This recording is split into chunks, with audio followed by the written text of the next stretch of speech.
አረጋዊው ዮሴፍ። ቅዱስ ዮሴፍ ብዙ የውሃ ምንጮች ባሉባት እንዲሁም ነቢያት ብዙ ትንቢት በተናገሩላት በቤተልሔም ከእናቱ ዮአዳ እና ከአባቱ ያዕቆብ ተወልዷል። ከእመቤታችን ጋርም እንዲህ ባለ ዝምድና ይገናኛል። አልዓዛር 2 ልጆችን ወለደ፣ ማታንንና ቅስራን። ማታን ያዕቆብን ወለደ። ያዕቆብ ዮሴፍን ሲወልድ ቅስራት ደግሞ ኢያቄምን፣ ኢያቄም እመቤታችን ቅድስት ድንግል ማርያምን ወለደ። በቤተልሔም ብዙ መምህራነ ኦሪት እንዲሁም ብዙ የኦሪትን የተማሩ ሰዎች እንዳሉባት መጠን የኦሪትን ሕግ ያጠናና የተማረ ነበር።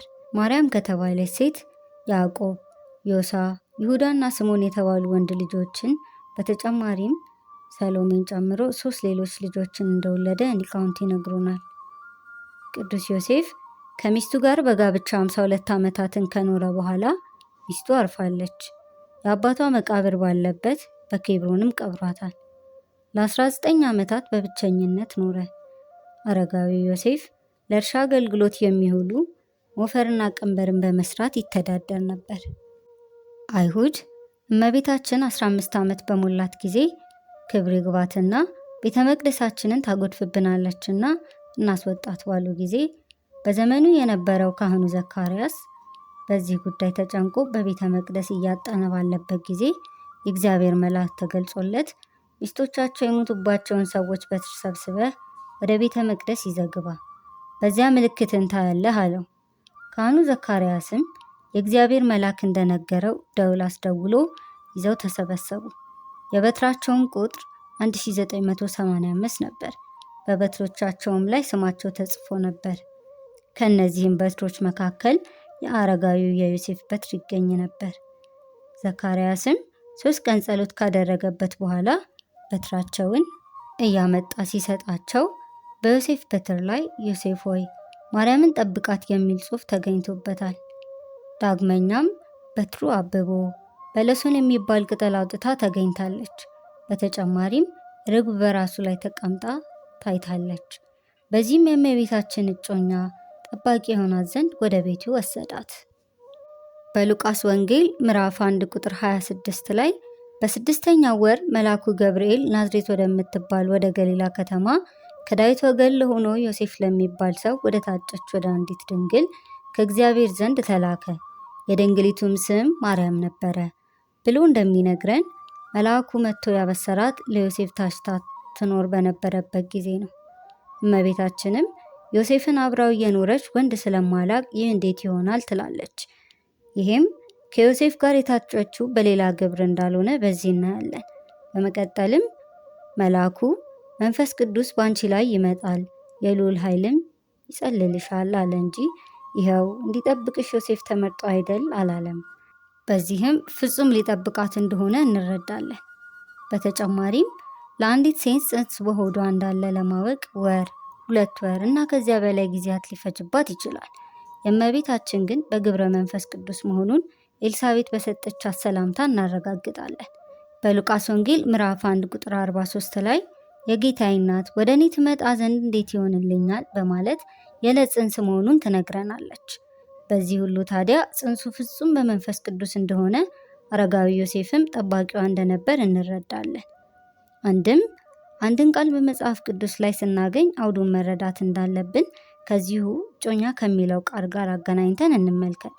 ሐዋርያው ቅዱስ ጳውሎስ በሁለተኛ ቆሮንቶስ መልእክቱ ምዕራፍ 11 ቁጥር 2 ላይ በእግዚአብሔር ቅናት እቀናላችኋለሁና እንደ ንጽሕት ድንግል እናንተን ለክርስቶስ ላቀርብ ለአንድ ወንድ አጭቻችኋለሁና የሚለውን እንዲሁም ትንቢተ ሆሴዕ ምዕራፍ 2 ቁጥር 21 ላይ በምህረትና በርኅራኄ አጭሻለሁ የሚለውን እና ሌሎችንም ስናይ ማጨትን ከባልና ከሚስት ጋር ብቻ ማገናኘት ተገቢ እንዳልሆነ እናያለን።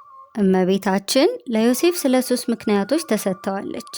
የመጀመሪያው ይጠብቃት፣ ያገለግላት እንዲሁም በስደቷና በመከራዋ ጊዜ ያግዛት ዘንድ ሲሆን፣ ሁለተኛው ትንቢቱ እንዲፈጸም ነው። ጌታ ከዳዊት ቤትና ወገን እንዲወለድ በትንቢተ ኢሳይያስ ምዕራፍ 11 ቁጥር 1 ላይ ከእሴይ ግንድ በትር ይወጣል፣ ከስሩም ቁጥቋጦ ያፈራል የሚል ትንቢት ነበር። ዮሴፍም የዳዊት ዘር ነውና ክርስቶስ በዮሴፍ የዳዊት ልጅ ተብሎ ተቆጠረ። ይህንንም ቄሳር የሕዝብ ቆጠራ ባስደረገ ጊዜ ከዮሴፍ ጋር ሄዳ ተቆጥራለች። በዚያም ልጇን ስትወልድ አስቆጥረዋለች። ሶስተኛው ደግሞ የእመቤታችንን ጽንስ ከአጋንንት ለመሰወር ሲል፣ ምክንያቱም ዲያብሎስ የእመቤታችንን በድንግልና የመጽነስ ዜና ሲሰማ ጌታን የሚገድለው መስሎት ብዙ ጽንስም ባበላሸ ነበርና። ዮሴፍ እመቤታችንን ወደ ቤቱ ከወሰዳት በኋላ ሆዷ እንደገፋ ሲመለከት ግራ ተጋብቶ እንዲሁም ከወንድ የጸነሰች መስሎት ነበር። ከማን ጸነሽ ብሎ ሊጠይቃት ግን አልወደደም ነበር።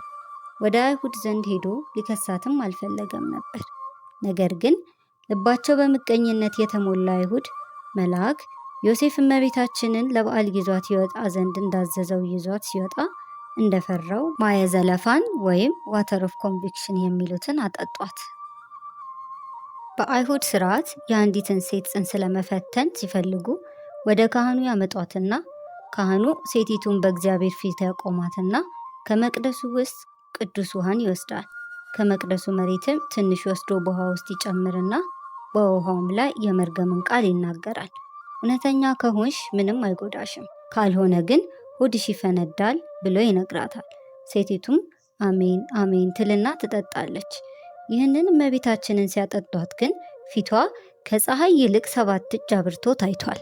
ዮሴፍ በእመቤታችን ስደት ጊዜ ምንም እንኳን ቢሸመግልም አብሯት በግብፅ በረሃ 3 ዓመት ከ6 ወር ያክል ታላላቅ መከራዎች አግኝተውታል።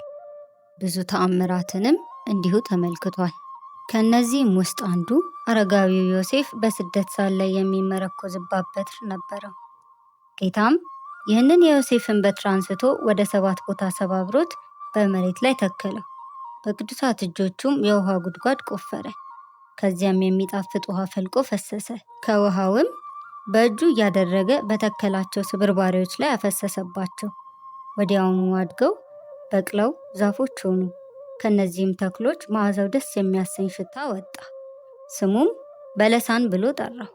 ለእናቱ ለቅድስት ድንግል ማርያምም እነዚህ ተክሎች ይኖራሉ፣ የክርስትና ጥምቀትም በአብ በወልድ በመንፈስ ቅዱስ ስም ለሚጠመቁ በእርሱ ቅባ ቅዱስ ያገኛሉ ብሏታል። በዚህም ቅባት የአብያተ ክርስቲያናት ንዋየ ቅዱሳትና ታቦተ ሕጉ የሚከብሩበት ነው። በተጨማሪም ንጉሥ ሄሮድስ ሕፃናትን ለማስገደል አዋጅ ባወጣ ጊዜ እመቤታችን ወደ ግብፅ በስደት ስትሸሽ ጊጋር በተባለ ሰው ቤት ሰንብተዋል። ዮሴፍና እመቤታችን ወደ ግብፅ በረሃ በወረዱ ጊዜ የዮሴፍ ልጅ የነበረው ዮሳ ታሞ በጊጋር ቤት ቆየ። ዮሳ በጊጋር ቤት ሳለ ሄሮድስ ሰራዊቱን እንዳሰማራ በሰማ ጊዜ እነ ዮሴፍ 3 ቀን የተጓዙትን መንገድ ሄዶ ካሉበት ቢደርስ ደክሞ ነበርና ለማረፍ ቁጭ ብለው ያገኛቸዋል። ዮሳም የሄሮድስ ሰራዊት ሊደርስባቸው መሆኑን ሲነግራቸው እመቤታችን ደንግጣ ምርር ብላ አለቀሰች። በዚህም ጊዜ ኢየሱስ ክርስቶስ ዮሳን አመጣጥህ መልካም ነበር፣ ነገር ግን እናቴን አስደንግጠሃታልና በትንሣኤ ዘጉባኤ መጥቼ እስካስነሳህ ድረስ ይህን ድንጋይ ተንተርሰ ተኛ አለው። ዮሳም በዚያው አሸለበ። በዚያም ቀብረውት ሄደዋል። አረጋዊ ዮሴፍም ከዚህም በተጨማሪ በወንበዴዎች ብዙ መንገላታት ደርሶበታል። ቅዱስ ዮሴፍን የተለያዩ የቤተ ክርስቲያን ሊቃውንትና አባቶች አመስግነውታል፣ ዘምረውለታልም። ከነዚህም ውስጥ አባ ጊዮርጊስ ዘጋስጫ በመጽሐፈ ምስጢር መጽሐፉ ላይ ዮሴፍ እመቤታችንን ስላገለገላትም ዓይኖቻቸው ብዙ ከሆኑ ከኪሩቤል ጸጋው በዛ ይላል። ዮሴፍ ጌታን እያቀፈውና እያዘለው እየሳመውና እየተንከባከበው ማሳደጉንም ቅዱስ ኤፍሬም እንዲህ በማለት ይገልጸዋል። ዮሴፍ እግዚአብሔር ወልድን እንደ ሕፃንነቱ አቀፈው፣ እንደ አምላክነቱም አገለገለው። በመሐሪነቱ እጅግ ደስ አለው፣ በፈራጅነቱ ግን እጅግ ፈራው እያሉ ተናግረውለታል። ቅዱስ ዮሴፍ በ114 ዓመቱ አርፏል። ባረፈበትም ጊዜ ጌታችን አምላካችን ኢየሱስ ክርስቶስ ወደ እርሱ መጥቶ እጆቹን በላዩ ጫነ። ለሥጋውን መፍረስና መበስበስ እንዳያገኘው ኃይልን ሰጠው። በአባቱ በያዕቆብ መቃብር አጠገብም አኖሩት። ከርካ